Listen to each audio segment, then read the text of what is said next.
Bonjour à tous, nous sommes le samedi 22 janvier 2022 et je vous propose aujourd'hui une capsule un petit peu différente de celle que je vous propose habituellement et de manière hebdomadaire. Cette fois-ci, il ne s'agit pas d'actualité, mais encore que, elle est quand même liée à l'actualité. Il s'agit de consacrer une petite présentation à Nostradamus, le célèbre, le fameux astrologue du XVIe siècle.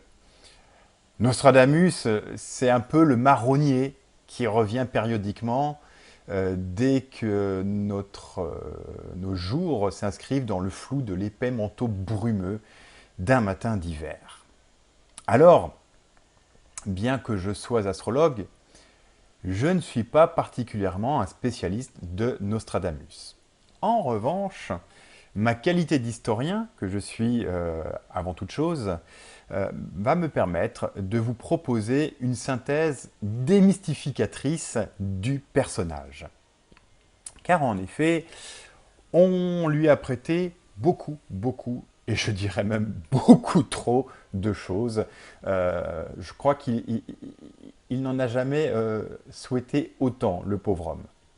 Alors, revenons aux faits historiques pour poser la rationalité du personnage. Nostradamus est un homme du XVIe siècle. Le XVIe siècle, c'est la Renaissance, c'est cette période un peu charnière entre le Moyen-Âge et les temps modernes.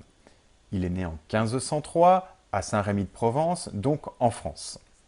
C'est un médecin, et comme tous les médecins de son époque, il était également astrologue. On ne pouvait pas dissocier la médecine de l'astrologie au XVIe siècle, elles étaient intimement liées. D'ailleurs, entre parenthèses, ce n'est peut-être pas si mal que ça que la médecine contemporaine revienne un petit peu sur la connaissance cyclique de la vie, ce qui est quand même le propre de l'astrologie. Mais c'est un autre sujet. Revenons à notre homme. Donc Nostradamus, c'était certainement un esprit brillant et éclairé. Enfin, c'est pas certainement, c'était. Ça, on n'a pas le moindre doute là-dessus. Que sait-on de lui? Eh bien, outre sa qualité de médecin et d'astrologue, c'était également un esprit littéraire et, alors je ne vais pas dire un historien, mais en tout cas, il connaissait l'histoire. Et c'est d'ailleurs de cette connaissance qu'il va en tirer en réalité la rédaction de ces quatrains. Alors les célèbres quatrains, ben voilà, vous le comprenez, vous comprenez le sens vers lequel je vais, ils ne sont en réalité que l'habillage littéraire, un peu poétique, d'événements du passé. Alors des événements historiques qui peuvent être d'une histoire lointaine ou tout simplement d'événements contemporains à Nostradamus.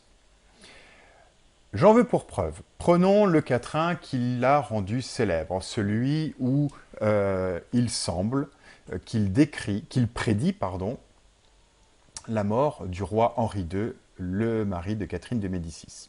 Vous savez que c'est un roi qui est mort au cours d'une joute, un combat, enfin en tout cas un combat simulé autour d'une rampe, comme on peut le voir dans les films du Moyen-Âge.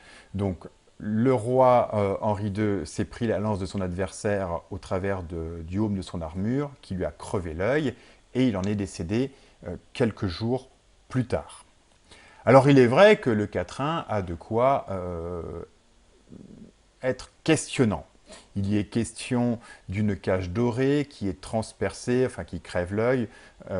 Ça semble effectivement décrire le contexte de la mort du roi Henri II.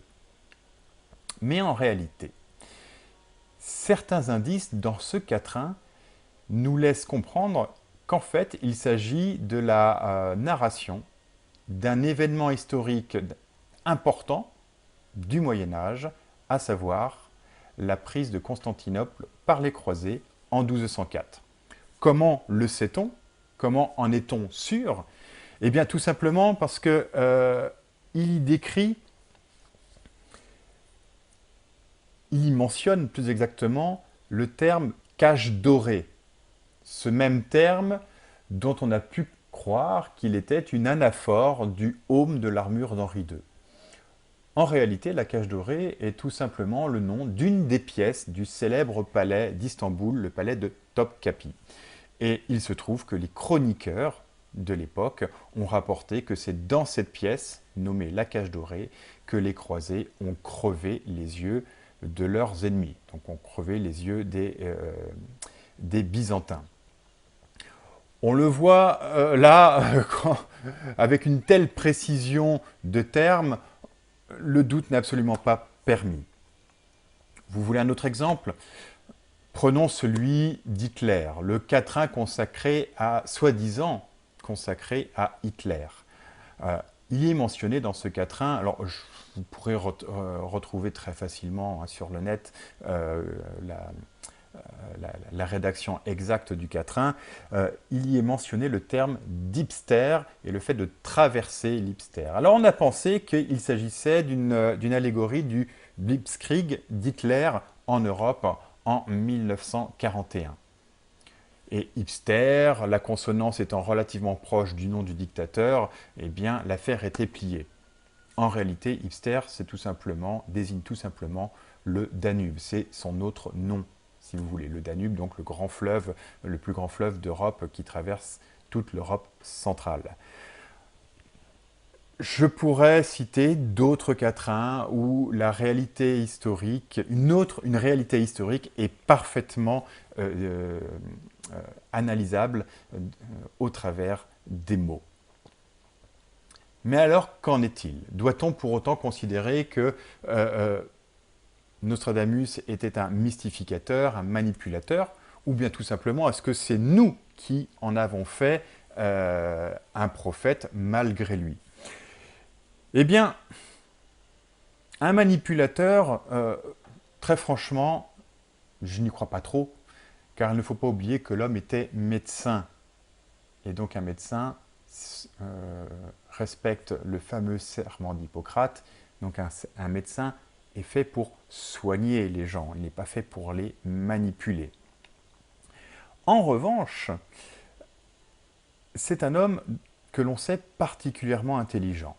Et nous pouvons entendre que de cette intelligence et de sa formation d'astrologue, il a compris la cyclicité de la vie.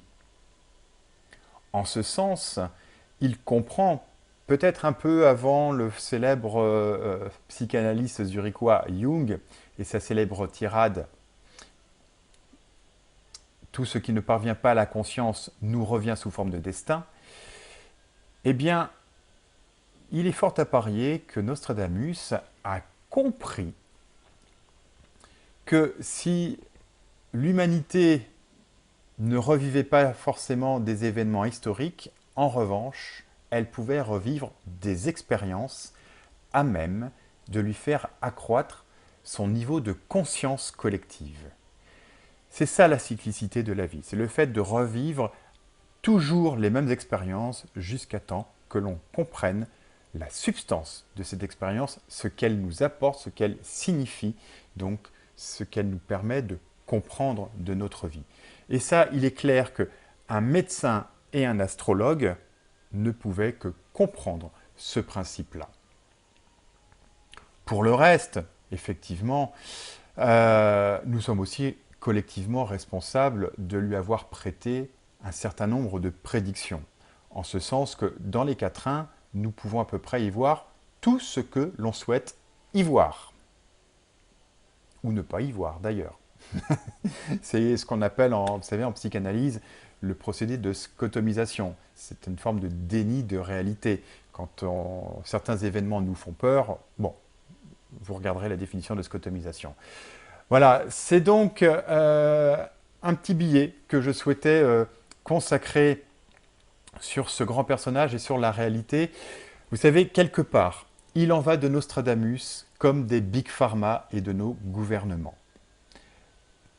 Son aura et son influence reposent exclusivement sur les croyances que nous lui attribuons. Voilà, là-dessus, je vous souhaite un très bon week-end. Je vous donne rendez-vous autour du 1er février pour la prochaine nouvelle lune, nouvel an chinois, année du tigre d'eau, pour vous rapporter les éphémérides qui sont pas mal en mouvement en ce moment, notamment au niveau des planètes rapides, et qui pourraient précipiter de manière assez rapide les événements dans les prochaines semaines. Très bonne journée et à très bientôt.